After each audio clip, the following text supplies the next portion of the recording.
Back during the 1990s and the early 2000s, F1 fans fell in love with the roar of the V10 engines in the cars. However, the power units in F1 have changed drastically since then. But now, there is a chance that the fan-favorite V10 engines could make a comeback in the near future, as it's being supported by one of the top personnels in the FIA. F1 is a motorsport beloved globally.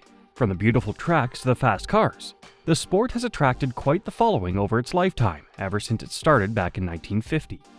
One of the most memorable aspects of the sport is the roar of the cars that's highly recognizable by all motorsport fans alike. In 8th place, but nevertheless clinched his fifth world championship.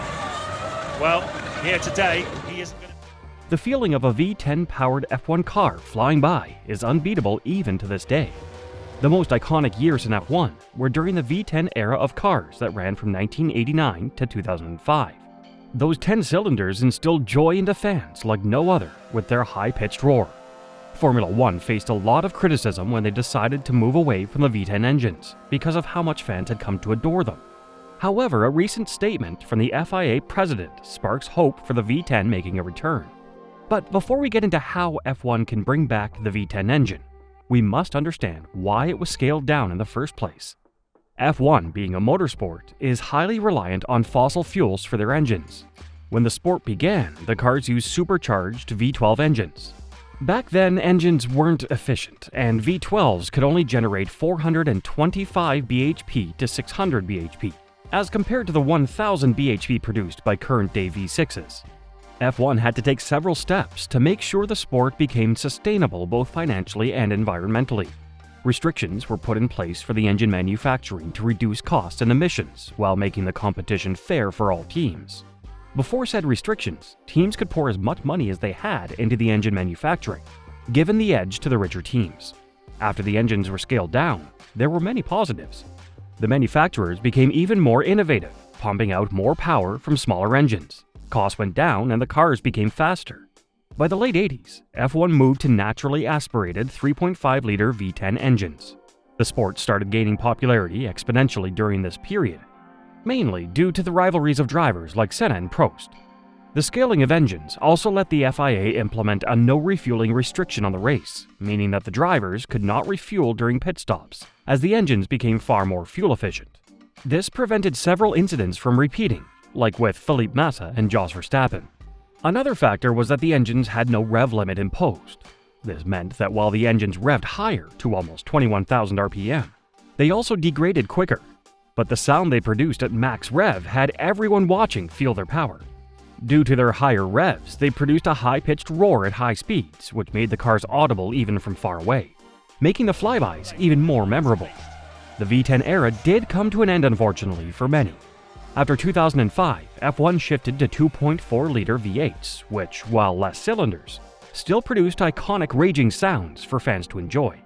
F1's biggest change came with the current hybrid era of 1.8-liter V6s, which combine a combustion engine with an electric motor. Many fans agreed that the current engines aren't that memorable, and how V10s were the most iconic period of F1.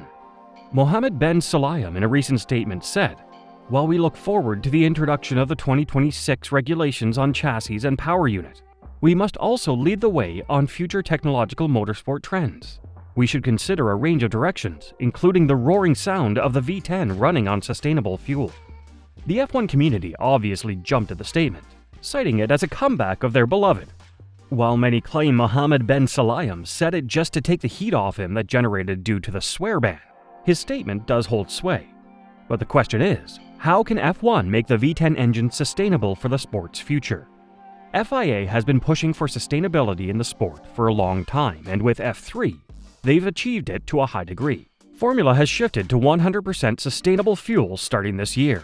We got a first taste of how these sustainable fuels performed during the 2025 pre-season test in Barcelona, which showed impressive results, even resulting in a slightly higher performance. F1 and F2 are expected to make the same shift in 2026 as well.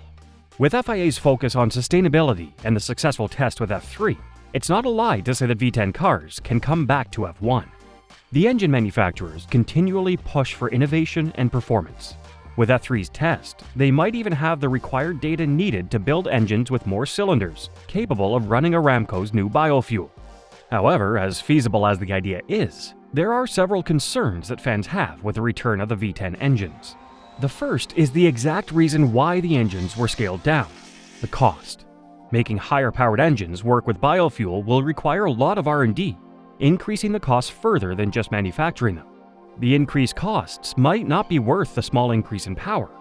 V10 engines will also burn through more fuel than V6 engines, and since the biofuel is still relatively new, it can cost more than traditional fuel, thus further scaling the costs. Then there are the manufacturers themselves. Many companies are pushing for a more electric approach rather than combustion. A return to V10 engines might not align with their long-term goals of all-electric vehicles. Companies want to push for technological innovation and relevance. While a biofuel-powered V10 engine might be innovative, the companies can ask themselves if they're really relevant to the current industry trends. FIA is also pushing for cars of a smaller size than the current era. Since the next-generation cars are also running a V6 but are getting rid of several components, the cars will be smaller. However, a V10 engine will be bigger than the current engines because of the 4 extra cylinders, thus becoming an obstacle in the campaign to make cars smaller and lighter.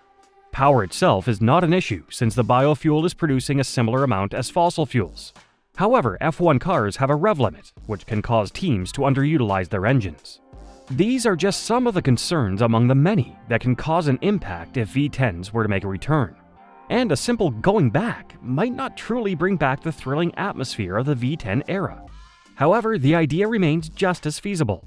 F3's test proved that the engines are capable of completely utilizing the new sustainable fuel type without any negative impact to performance. If FIA actually pushes for V10s, they aren't a distant dream for F1 fans.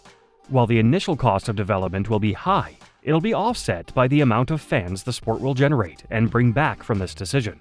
With modern technology and engineers, a V10 that's smaller than the ones used in the F1's V10 era can be developed, while making sure the car stays smaller than the current era.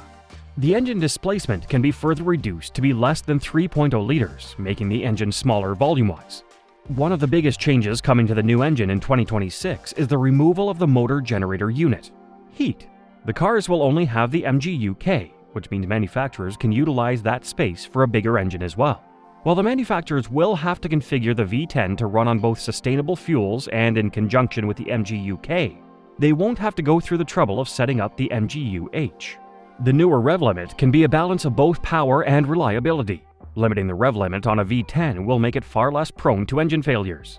Modern F1 engines are far more reliable than they were before due to the new manufacturing standards. In the current scenario of need of environmental sustainability and fans' growing nostalgia, a hybrid, rev-limited V10 engine running on sustainable fuels might just be the breakthrough that F1 needs to increase its fan following even further. Mohammed bin Sulayem's statement sent a lot of fans into a frenzy, no matter what the intent behind it may be. Discussions regarding the return of the iconic engine are rampant on social media. A return of the V10 might not bring back the same atmosphere, but it will definitely bring a lot of new fans to the sport. Not just that, the manufacturing innovation might also bring rise to other motorsports running different engines that are also 100% sustainable biofuels. It's safe to say that F1 is currently heading into one of its most exciting seasons in recent history and will continue that climb as we see the sport move to sustainable fuels and become more environment friendly. If V10s do return with sustainability, it can be the peak F1 hopes to reach as a sport. They should not return at the cost of the environment. What do you think about the statement from bin Sulayem? Can F1 really bring back V10 engines? What's your opinion? Leave your answers in the comments below.